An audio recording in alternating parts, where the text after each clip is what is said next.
Welcome back to Sunny and Mokshi vlogs. ఈ వీడియోలో మనం కొబ్బరి పచ్చడిని ఎలా ప్రిపేర్ చేయాలో డీటెయిల్గా చూపించాను. ఎక్కడా స్కిప్ చేయకుండా ఎండ్ వరకు ఈ వీడియోని అనేది చూడండి. చెన్నై సైడ్ అయితే కొబ్బరి పాలను చాలా రకాలుగానే యూస్ చేస్తూ ఉంటారు. ఇడియాప్పానికి సైడ్ డిష్గా, అలాగే ఆపంకి సైడ్ డిష్గా, అలాగే కొబ్బరి పాలతోటి కొబ్బరి అన్నం, ఈ విధంగా రకరకాలుగా కొబ్బరి పాలను యూస్ చేస్తూ ఉంటారు. ఎందుకంటే కొబ్బరి పాలలో పేగు పుండైనా కూడా తొందరగా తగ్గించే గుణాలు ఎక్కువగా ఉన్నాయి కాబట్టి హెల్త్ బెనిఫిట్స్ ఉన్న ఈ కొబ్బరితోటి ఈరోజు నేను కొబ్బరి పచ్చడిని తయారు చేస్తున్నాను.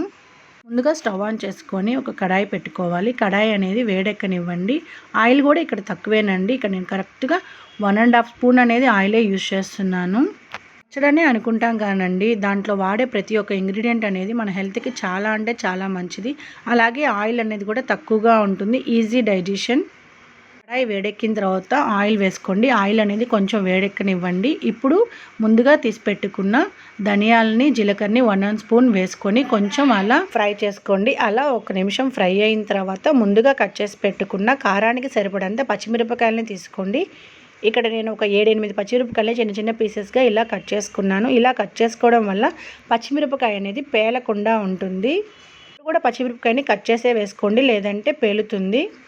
ఈ విధంగా పచ్చిమిరపకాయ అనేది ఒక 1 మినిట్ అలా వేగిన తర్వాత ముందుగా కట్ చేసి పెట్టుకున్న ఒక ఎర్రగడ్డని చిన్న చిన్న స్లైసెస్గా ఈ విధంగా వేసుకొని కొంచెంసేపు అనేది అలా ఫ్రై చేసుకోండి. 1 బై 1 ఒక్కొక్కటి వేసుకుంటూ ఈ విధంగా ఎర్రగడ్డ తర్వాత టమాటాను కూడా వేసుకొని ఒక 2 రెమ్మల కరివేపాకుని బాగా కడుక్కొని ఈ విధంగా వేసుకోవాలి. అలాగే కొంచెం చింతపండు ఈ విధంగా ప్రతి ఒక్కటి వేసుకొని కొంచెంసేపు అనేది మూత పెట్టుకుంటూ అలా తిప్పుకుంటూ ఒక 5-6 నిమిషాలు అనేది బాగా వేగనివ్వండి. చూస్తున్నారుగా, ఈ విధంగా ఒక్కొక్కటి వేసుకుంటూ బాగా అనేది వేగనివ్వాలి. మూత పెట్టుకుంటూ వేగనివ్వండి. కొంచెం సాల్ట్ కూడా వేసుకోండి, టమాటా అనేది తొందరగా వేగిపోతుంది. ఎక్కువ వేగాల్సిన అవసరం లేదండి. టమాటా, ఎర్రగడ్డ ఇవన్నీ చింతపండు మెత్తబడేంత వరకు వేగితే సరిపోతుంది. ఒకసారి మనకి కడుపులో మంటగా పేగు అనేది పుండైనప్పుడు ఈ విధంగా మనం టెంకాయ అనేది ఎక్కువగా యూజ్ చేయటం వల్ల కారం అనేది తగ్గించాలండి. చెడిగా కాకుండా కొబ్బరి అనేది తీసి కొబ్బరి పాలని మనం ఇడ్లీలోకైనా దోశలోకైనా తీసుకొని సైడ్ డిష్గా యూజ్ చేసామంటే పుండైన పేగు కూడా తొందరగా తగ్గిపోతుంది. ఈ విధంగా టెంకాయ పాలని మనం ఎక్కువగా యూజ్ చేసామంటే చాలా అంటే చాలా హెల్త్ బెనిఫిట్స్ ఉన్నాయండి. కానీ ఈ విధంగా నేను చేసిన ఈ పద్ధతిలో మీరు టెంకాయ పచ్చడి చేసి చూడండి. చాలా అంటే చాలా టేస్టీగా ఉంటుంది.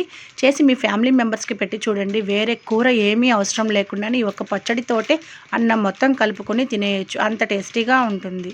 మరెన్నో వీడియోస్ కోసం నా ఛానల్ని లైక్ చేయండి, షేర్ చేయండి, సబ్స్క్రైబ్ చేసుకోండి. పక్కనే ఉన్న బెల్ ఐకాన్ నొక్కండి. ఎర్రగడ్డ, టమాటా, పచ్చిమిరపకాయలని ఈ విధంగా పక్కన ఒక గిన్నెలోకి తీసి పెట్టుకోండి. అదే కడాయి తీసుకోండి. జస్ట్ ఒక 1/2 స్పూన్ అంటే 1/2 స్పూన్ ఆయిల్ వేసుకోండి. చూసారుగా, 1/2 స్పూన్కి కూడా చాలా తక్కువగా ఉంది. ఈ విధంగా ఆయిల్ అనేది వేడెక్కిన తర్వాత ముందుగా మనం చిన్న చిన్న పీసెస్గా కట్ చేసి పెట్టుకున్న కొబ్బరిని వేసుకునేసేయాలి. కొబ్బరి అనేది ఎక్కువగా వేగనవసరం లేదండి, జస్ట్ కలర్ మారిపోతే సరిపోతుంది. ఎందుకంటే ఎక్కువగా వేగిందంటే దాంట్లో ఉండే పాలన్నీ మొత్తం డ్రై అయిపోతుంది. అప్పుడు మనం తిని కూడా వేస్టే. అందుకనే చూసుకుంటూ జస్ట్ కలర్ అనేది మారిపోతే సరిపోతుంది. అంతేనండి. ఈ విధంగా టెంకాయ అనేది ఒక 2 నిమిషాలు అంటే 2 నిమిషాలు మూత పెట్టుకుంటూ అలా ఫ్రై చేసుకుంటూ వేగనివ్వండి, సరిపోతుంది. కలర్ చేంజ్ అయ్యేంత వరకు వేగితే సరిపోతుంది. ఇలాంటి మరెన్నో వీడియోస్ కోసం నా ఛానల్కి ఒక చిన్న లైక్ ఇవ్వండి. ఈ వీడియో కనుక మీకు నచ్చినట్లయితే మీ ఫ్రెండ్స్కి షేర్ చేయండి. చెప్తున్నాను కదండి, చాలా అంటే చాలా టేస్టీగా ఉంటుంది. ఒకసారి మీరు నేను చేసిన ఈ పద్ధతిలో చేసి టెంకాయ పచ్చడిని తిని చూడండి. మళ్ళీ మళ్ళీ చేసుకోవాలనుకుంటారు. ట్రస్ట్ మీ అండి, ఒకసారి ఈ పద్ధతిలో నేను చేసిన ఈ టెంకాయ పచ్చడిని ఒకసారి మీరు ట్రై చేసి చూడండి. ఈ విధంగా ఒక 2 నుంచి 3 నిమిషాలు అనేది తిప్పుకుంటూ అలా ఫ్రై చేసుకోండి, సరిపోతుంది. చూసారుగా, ఆయిల్ అనేది ఎంతో తక్కువగా, అలాగే ఆరోగ్యానికి ఉపయోగపడే ఎన్నో ఇంగ్రీడియంట్స్ తోటి పచ్చడి అనేది ప్రిపేర్ చేశానండి. ఇలాంటి మరెన్నో వీడియోస్ కోసం నా ఛానల్ని లైక్ చేయండి, షేర్ చేయండి, సబ్స్క్రైబ్ చేసుకోండి. పక్కనే ఉన్న బెల్ ఐకాన్ నొక్కండి. ఈ వీడియో కనుక మీకు నచ్చినట్లయితే మీ ఫ్రెండ్స్కి షేర్ చేయండి. ఇలాంటి మరెన్నో వీడియోస్ కోసం నా ఛానల్కి ఒక చిన్న లైక్ ఇవ్వండి. చూస్తున్నారా, కొంచెం కొంచెంగా కలర్ అనేది చేంజ్ అవుతూనే ఉంది కొబ్బరికి. అప్పుడప్పుడు కొబ్బరి అనేది ఏదో ఒక రూపంలో వారానికి ఒకసారైనా సరే మన ఆహారంలో తీసుకున్నామంటే చాలా అంటే చాలా ఔషధ గుణాలు ఉన్నాయండి. చూసారా, కొబ్బరి అనేది వేగిపోయింది. ఇప్పుడు స్టవ్ ఆఫ్ చేసుకునేసేయండి. ఈ వేయించి పెట్టుకున్న ఇంగ్రీడియంట్స్ అన్నీ పూర్తిగా చల్లారనివ్వండి. అప్పుడే మిక్సీలో గ్రైండ్ చేసుకోండి.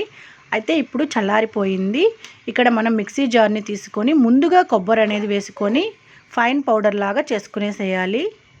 ఫైన్ పౌడర్ అయిపోయింది. ఇప్పుడు మనం ముందుగా తీసి పెట్టుకున్న ఎర్రగడ్డ, టమాటా, పచ్చిమిరపకాయల్ని కూడా వేసుకొని అవసరమైతే కొంచెం వాటర్ వేసుకుంటూ మెత్తని పేస్ట్ లాగా చేసుకునేసేయండి. మరీ మెత్తని పేస్ట్ అవసరం లేదు, కోర్సుగా గ్రైండ్ చేసుకుంటే సరిపోతుంది. చూసారుగా ఈ విధంగా వాటర్ అనేది కొంచెం అవసరమైతే వేసుకోండి. చూడండి ఈ విధంగా వేరే గిన్నెలోకి ట్రాన్స్ఫర్ చేసుకున్నాను. ఈ విధంగా మొత్తం కలుపుకుంటూ కావాలనుకుంటే తిరగమాత వేసుకోండి, అవసరం లేదు. ఇట్లాగే టేస్టీగా ఉంటుంది. ఎర్రగడ్డని చిన్న చిన్న పీసెస్గా కట్ చేసుకొని ఈ విధంగా పచ్చడిలో మిక్స్ చేసుకోవడం వల్ల మనం అన్నంలో కలుపుకొని తింటుంటే ఎర్రగడ్డ అనేది మధ్య మధ్యలో వస్తుంటే చాలా టేస్టీగా ఉంటుంది. అలాగే ఈ పచ్చడి అనేది ఇడ్లీలోకైనా సరే, దోశలోకైనా సరే, దేని కాంబినేషన్కైనా సరే చాలా టేస్టీగా ఉంటుంది. సరిగా ఎంత కలర్ఫుల్గా ఉందో.